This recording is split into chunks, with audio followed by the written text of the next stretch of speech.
Pessoal, tudo bem? Frederico Pires aqui do Maratona Estudante para a gente continuar a nossa aula de cinemática. Tá bom, pessoal? Estamos na nossa terceira parte desse imenso exercício, construindo a sua base da cinemática, e o nome dele não é em vão, porque aqui você está aprendendo uma série de instrumentos que vai te ajudar muito. Depois lá quando a gente for estudar movimento uniforme e movimento uniformemente variado. Tá bom? Então, o que diz essa questão? Essa questão aqui é o item G, um instante que um projétil retorna ao solo. Então, pessoal, o que nós precisamos fazer aqui nesse item? Ora, se esse H representa a distância do projétil ao solo, significa que quando o projétil se encontrar no solo, a distância é zero. Tudo bem? Então, basta eu impor que esse H é zero. E eu resolvo essa equação no segundo grau. Só que o que eu percebo? Ela tem números que não são tão agradáveis quando eu for colocar esse 15 no delta, apesar dele ser fácil e tal. Então, diante disso, eu posso dividir essa equação tudo por 5, porque todos são múltiplos de 5. Então, vou dividir toda a equação por 5. Isso altera, Frederico? Não, isso não altera. Então, dividindo toda essa equação por 5 igualando a zero, eu vou ter menos t ao quadrado, mais 3t, mais 10. Tudo isso igual a zero, que a altura é zero. E eu aplico Bhaskara. Delta igual a b quadrado, 9, menos 4 vezes 1, vezes o 10. Menos 1 aqui. Então, delta fica 9, menos 4 vezes menos 1, menos 4, vezes 10, dá mais 40. Então, delta eu acho que é igual a 49. Resolvendo o t, que é a variável, então vou ter menos b, menos 3, mais ou menos raiz de delta, que vai ser 7, raiz de 49 é 7, dividido por 2, vezes o a, que é menos 1, então me dá menos 2. Tá bom? Deixa eu apagar aqui. Então, vai me dar menos 2. E aí eu vou ter duas raízes, T1 e T2. Vamos fazer de cabeça? Menos 3 mais 7 vai me dar mais 4. Mais 4 dividido por menos 2 vai me dar menos 2. Menos 3 menos 7 vai me dar menos 10. Menos 10 dividido por menos 2 vai me dar 5. Aí, pessoal, nesse momento, o que os estudantes fazem? Coloca esse tempo negativo não convém, tá bom? E coloca como solução tempo t igual a 5 segundos. Tá certíssimo. Agora você vai se diferenciar, porque você vai entender o porquê que aparece esse tempo negativo aqui na equação. E porque tem que ter um propósito daqui. Então, retomando o nosso exercício. O projétil é lançado a uma altura de 50 metros aqui do solo, tá bom? No intervalo t igual a 1,5, ele atinge a altura máxima. E aqui, 5 segundos, ele atinge o solo. Ele retorna para o solo. Esse tempo negativo, pessoal, significa que o projétil estaria passando pelo solo 2 segundos antes do lançamento. Então o projétil vem aqui, ó, menos 3, menos 2, passou pelo solo, menos 1, 0. Começa o lançamento, 1, 1,5, 2, 3, 4, 5 e retorna ao solo. Tá bom, pessoal? Então marca com 3 asteriscos. Toda vez que você tiver um tempo negativo, significa que o móvel está passando por aquele determinado ponto, tantos segundos antes do lançamento. Tranquilo? Maravilha. Agora a gente pode construir os gráficos espaço-tempo, velocidade-tempo e aceleração-tempo. Agora, pessoal, o que eu vou fazer? Como o gráfico espaço-tempo é essa equação do segundo grau, então vai me dar uma parábola. Eu já encontrei as raízes, menos 2 e 5. Então eu vou colocar aqui no gráfico. Menos 2 e vou encontrar 5. Isso daqui me daria uma parábola que eu vou fazer pontilhada até esse trecho aqui. Por quê? Porque como o projétil foi lançado no tempo t igual a 0, então esse ramo negativo não me interessa. Aí, pessoal, veja só. Eu simplifiquei essa equação por 5 e eu achei as raízes. Quando eu for preencher os dados aqui, no gráfico espaço-tempo de segundo grau, eu tenho que utilizar essa equação original. Tudo bem? Se a gente substituir tempo t igual a 0 aqui, eu vou encontrar h igual a 50. Justamente a altura que o projétil foi lançado em relação ao solo. Tá bom? Lembrando que quando eu multiplico uma equação por um parâmetro qualquer, a equação se altera, mas as raízes são as mesmas. Então, coloco t igual a 0, 50. Esse ponto de altura máxima, 61,25 metros, onde a gente já viu. E, pessoal, o projétil atinge a altura máxima no intervalo de tempo igual a 1,5 segundos, como a gente já viu. Esse ponto aqui, pessoal, é chamado de vértice da parábola, tá bom? A parábola, quando ela tem concavidade aqui para baixo, a gente chama esse ponto de x-vértice, tá bom? Do ponto máximo da parábola. Quando a parábola tem concavidade assim para cima, a gente chama isso daqui de x-vértice também, ou de ponto mínimo da parábola, tá bom? Como que eu faço para calcular o ponto mínimo, Frederico? O ponto mínimo é fácil, ó. É essa fórmula aqui, ó. X-vértice, não pega aqui, né? X-vértice é igual a menos B sobre 2A. Quem é o menos B na equação do segundo grau aqui? Ó, então menos B fica menos 15 dividido por 2 vezes o A. O A é quanto? Menos 5. Então isso daqui, ó, vai me dar menos 15 dividido por menos 10, vai me dar 1,5 segundos. Ou de uma maneira prática, o que você pode fazer? Soma as duas raízes e divide por 2. 5 somado com menos 2 me dá 3. 3 dividido por 2, 1,5. Tranquilo. Uma outra coisa que eu quero comentar com vocês, pessoal, é o seguinte.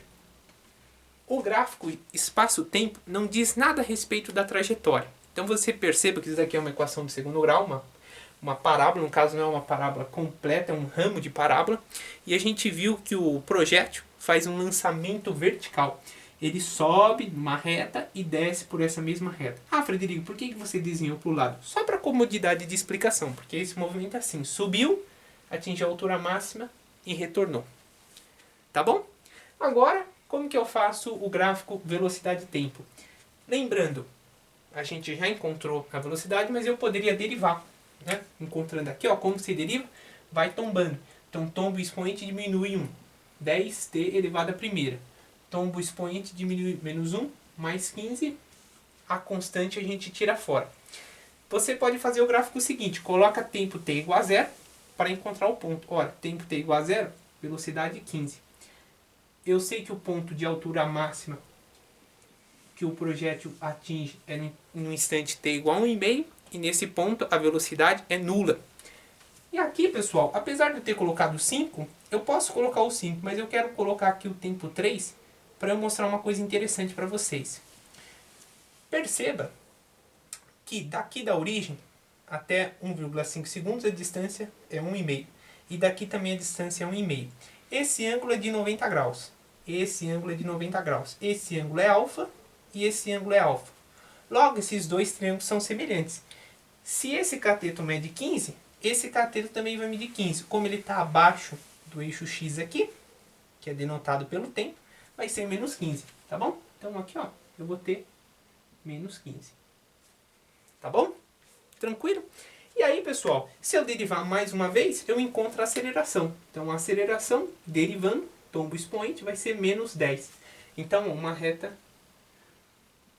constante durante todo o intervalo de tempo. Haja vista que a aceleração não varia com o decorrer do tempo. Tá bom, pessoal? Agora eu quero fazer um comentário muito importante também a respeito desse gráfico espaço-tempo. Toda vez que a gente tem uma parábola, no vértice dela eu tenho velocidade nula. Tá bom? Então aqui, ó, no vértice, a velocidade ela vai ser nula. Tá bom? Lembrando que esse ponto é o vértice da parábola. Realmente a gente consegue analisar, porque no intervalo de tempo igual a 1,5, a velocidade é nula. Agora, eu quero comentar mais uma coisinha com vocês, que é o seguinte. Veja que isso daqui, então a gente tem o espaço, velocidade e aceleração. Quando eu quero ir de uma função para outra, espaço para velocidade eu derivo, velocidade para aceleração eu derivo. No caso, eu tenho uma equação do segundo grau, aqui. Quando eu derivo, eu obtenho o quê? Uma reta oblíqua, uma equação do primeiro grau. Derivei mais uma vez, obtive uma reta paralela ao eixo aqui, ao eixo X. Tá bom? Toda vez, pessoal, que eu quero passar de uma função para outra, de um parâmetro espaço para velocidade, eu derivo. De velocidade para aceleração, eu derivo. E observe que o seguinte, a equação ela fica 1 grau a menos que a anterior. Tá bom? Então, nesse caso, eu tive uma parábola, derivei, obtive uma reta oblíqua, obtive, derivando mais uma vez, uma reta paralela ao eixo. Se eu derivasse mais uma vez a aceleração, eu teria aqui, ó, ela sobre o eixo. Então toda vez você tem que memorizar. Isso daqui não é uma aula ainda de propriedades gráficas, mas olha quanta coisa bacana a gente tá aprendendo. Então você sempre tem isso. Parábola, reta oblíqua, paralela, eixo, eixo, eixo, eixo. Tá bom? Vamos mais uma vez? Parábola, reta oblíqua, paralela, eixo, eixo, eixo, eixo. De modo que você fala, toda vez a equação espaço-tempo vai ser do segundo grau? Não, não necessariamente. Você pode ter, por exemplo, uma equação velocidade-tempo do segundo grau. Então vai ser uma parábola. Você deriva a aceleração, você vai obter uma reta oblíqua. Nossa, que interessante, eu nunca vi. Então, pessoal, não perca o nosso próximo exercício que vai ser sobre isso. Vai ser uma equação velocidade-tempo do segundo grau. Muito detalhada, a gente vai conseguir tecer uma série de comentários em cima dela. Tá bom? Frederico, acabamos? Não, não acabamos. Tá bom? O que eu tenho mais para comentar com vocês? Vamos classificar esse movimento de 0 até 1,5 segundos e de 1,5 em diante. Tá bom? De 1,5 em diante, o que eu tenho?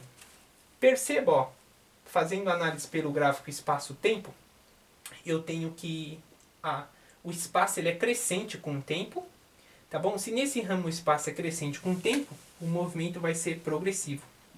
Frederico, e agora com respeito à aceleração? A gente encontrou que essa aceleração é negativa. E aqui eu quero dar uma dica para você. Toda vez que você tiver uma parábola espaço-tempo segundo grau, a aceleração vai ser menor que zero.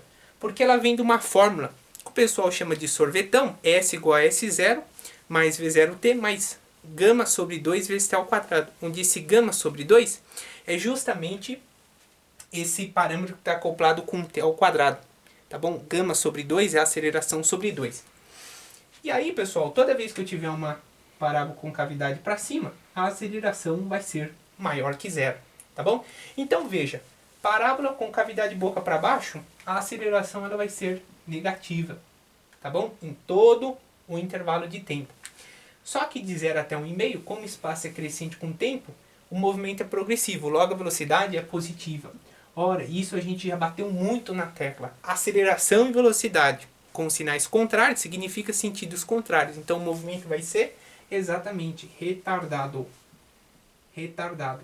Tá bom? Agora, perceba, de 1,5 em diante, o espaço é decrescente com o tempo. Ora, espaço decrescente com o tempo, movimento retrógrado. Tá bom? Retrógrado. Legal? Lembrando que a aceleração sempre é negativa e a velocidade no movimento retrógrado também é negativa. Ora, a aceleração e velocidade, certo? Com o mesmo sinal, significa que possuem o mesmo sentido. Se possuem o mesmo sentido, o movimento será acelerado. Tá bom? Movimento acelerado. Então você perceba que é o seguinte, a gente não precisa voltar para a situação original, que a gente já sabe que a trajetória está orientada positiva para cima, para definir esses conceitos, para classificar o movimento. Por quê? Porque a gente tem a nossa bagagem teórica, pessoal. E a bagagem teórica é muito importante, porque você não fica refém de nada. Tá bom? Então, mesmo se não for fornecida a equação espaço-tempo, você tem capacidade de classificar os movimentos. Olhe, por exemplo, aqui, ó. Você sabe, olhando para o gráfico da velocidade, que de 0 até 1,5, a velocidade é positiva. Ora, se a velocidade é positiva, o movimento é progressivo. E de 1,5 em diante, se a velocidade é negativa, o movimento vai ser retrógrado. Tá bom, pessoal? Então, finalizamos o nosso exercício. Se você gostou, curta, compartilhe. Espero que tenha aproveitado bastante. Frisamos inúmeros detalhes. Quero que você continue acompanhando os nossos próximos vídeos. Tá bom? Lembrando que na descrição do vídeo, nós temos o link do nosso Instagram. Fazemos postagens muito interessantes com assuntos diversos, história, geografia, filosofia, química, coisa muito legal. Qualquer dúvida, entre em contato com a gente, tá bom? Forte abraço e bons estudos!